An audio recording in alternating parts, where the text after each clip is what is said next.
दोस्तों, आज की कहानी है बहू थोड़ा लहसुन का तेल गरम करके लाना। दोस्तों, कहानी शुरू करने से पहले अगर हमारे चैनल को सब्सक्राइब नहीं किया हो तो कर लीजिए ताकि आपके पास पहुंचे हर रोज नया वीडियो।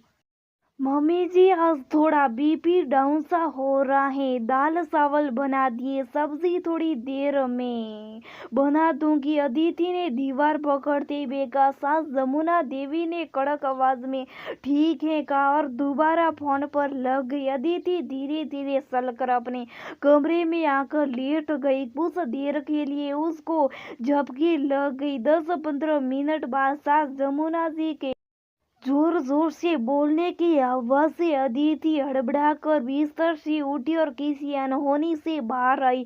जैसे वह सासू माँ के कमरे में जाने लगी, कुछ सुनकर वह बारी ठिठक कर रह गई और उसके आंसू आ गए। वह अपनी बेटी से कह रही थी, बीमारी का बहाना करके लेट गई है। मोबाइल चलाने के लिए बीमारी नहीं होती है, कभी बीपी, कभी सिर दर्द, कभी टांग दर्द। ये रोज सुना लो। दाल चावल बनाने में क्या है, चुटकियों में बन जाते। सब्जी बनाने में भी क्या, हमारे जमाने में तो 15-15 लोगों का खाना बनता था और 3-3 4-4 सब्जी पर मसाले हमने ऊपर तक करियो। आज भी मेरे तो पूरे शरीर में दर्द रहता है, तभी इस उम्र में हाथ पैर चलते। इसके आगे अदिति कुछ नहीं सुन पाई और रोते हुए किचन में आई और चुपचाप सब्जी बनाने लगी। 2 दिन बाद जमुना देवी के पैर में दर्द बढ़ गया तो उन्होंने अदिति को आवाज लगाते हुए कहा, अदिति थोड़ा लहसुन का तेल गरम करके लाना। अदिति तेल गरम ले आई। अदिति को देखकर जमुना जी बोली, मेरा तो आज पूरा बदन टूट रहा है, पैर में दर्द अलग से हो रहा है, हाथ पैर बूढ़े हो चुके, काम नहीं करते, बड़ी मुश्किल से आज नहा पाई। ये कहकर अदिति से कहकर पूरे शरीर की मालिश करवा ली।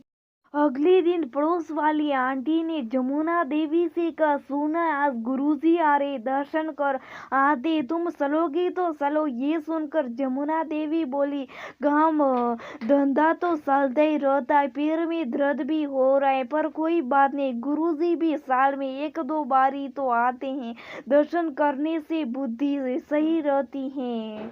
मैं जाल है सब, न कोई किसी का बेटा न किसी की बेटी, एक जन्म के रिश्ते, चलो मैं तैयार होकर आ रही हूँ। फोन काट कर जमुना देवी अदिति से बोली, मंदिर जी रही हूँ, शाम तक आऊंगी।